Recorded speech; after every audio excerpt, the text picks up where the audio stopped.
Hello my dear brothers and sisters in Christ. మీరు బాగున్నారు కదూ? మీరు క్షేమంగా ఉండాలని, అభివృద్ధి చెందుతూ ఉండాలని దినదినము మీ కొరకు ప్రార్థన చేస్తూ ఉన్నాం. అలాగే లైఫ్ చర్చ్ ద్వారా ఈ హోప్ ఫర్ టుడే సందేశాలు మీకు అందిస్తూ, ఈ సందేశాలు కూడా మీకు ఆశీర్వాదకరంగా ఉండాలనే ప్రార్థన చేస్తూ ఉన్నాం. ఈరోజు ఈ హోప్ ఫర్ టుడే సందేశము కొరకు మలాకీ గ్రంథము 3వ అధ్యాయము 10వ వచనాన్ని చదువుతున్నాను. మలాకీ గ్రంథము 3వ అధ్యాయము 10వ వచనం. నా మందిరములో ఆహారముండునట్లు 10వ భాగమంతయు మీరు నా మందిరపు నిధిలోనికి తీసుకుని రండి. దీని చేసి మీరు నన్ను శోధించిన ఎడల నేను ఆకాశపు వాకిండ్లను విప్పి పట్టజాలనంత విస్తారముగా దీవెనలు కృమ్మరించదనని సైన్యములకు అధిపతియగు యెహోవా సెలవిచ్చుచున్నాడు. ఆకాశపు వాకిండ్లను విప్పి పట్టజాలనంత విస్తారమైన దీవెనలు కుమ్మరిస్తానని దేవుడు సెలవిచ్చిన మాట అది. పట్టజాలనంత విస్తారమైన దీవెనలు అంటే మనకు సరిపడినంతగా మాత్రమే కాదు, మనకు సరిపడగా ఇంకనూ పొర్లి పారే అంత ఆశీర్వాదాలు.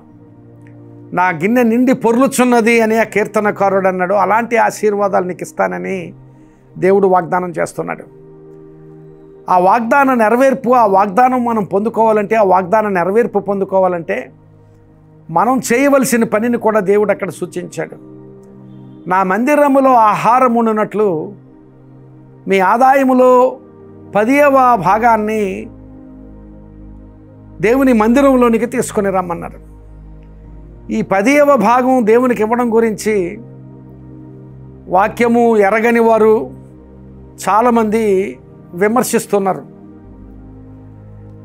ప్రియులారా, ఈ మాటలు మనం గ్రహిస్తే 10వ భాగం అనేది కేవలం పాస్టర్ కోసం, సేవకుని కోసం మాత్రమే కాదు. నా మందిరములో ఆహారం ఉండునట్లు అన్నాడు. అది సంఘానికి, క్రైస్తవ సంఘం కోసం, క్రైస్తవ సంఘములోనికి మనందరము తీసుకొని రావాల్సిన భాగం అది 10వ భాగం.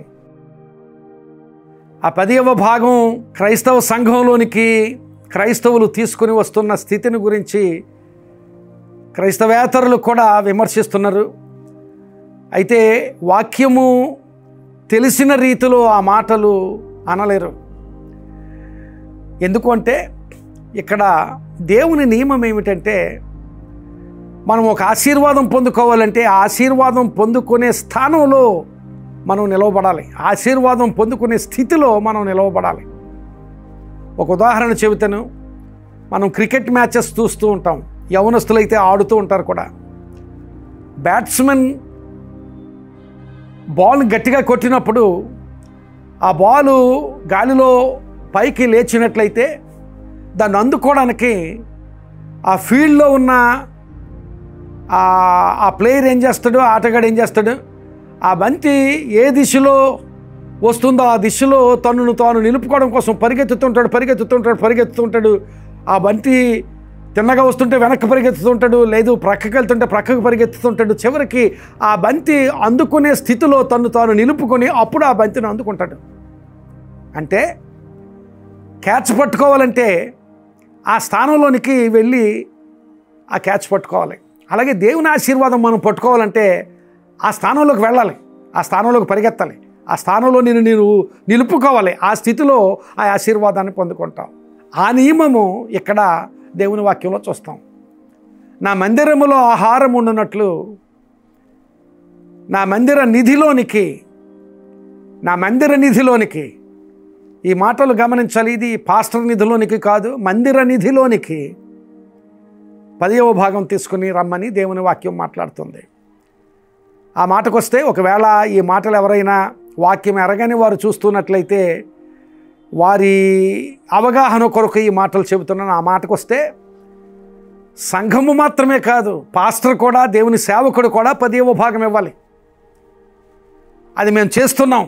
పాత నిబంధన కాలంలో మెల్కీసెదెకు అనే యాజకునికి అబ్రహాము 10వ భాగం ఇచ్చాడు.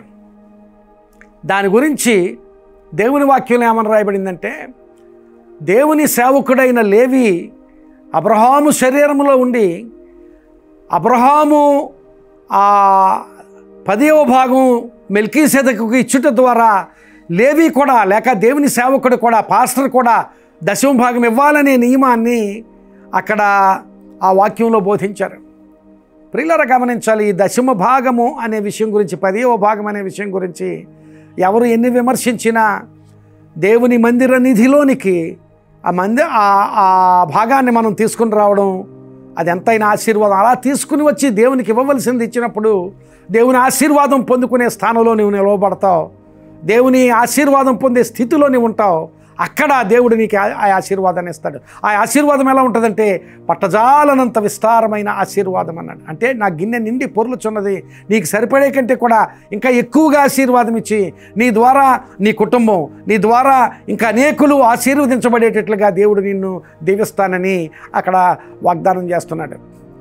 ఒక జలపాతాన్ని చూసామనుకోండి, ఆ జలపాతాన్ని మనం అనుభవించాలంటే వీడియోలో ఆ జలపాతాన్ని చూస్తే మనం ఆ జలపాతాన్ని అనుభవించలేము, లేక ఆ జలపాతం దగ్గరికి వెళ్ళినా ఆ జలపాతాన్ని చూడగలమే కానీ అనుభవించలేము.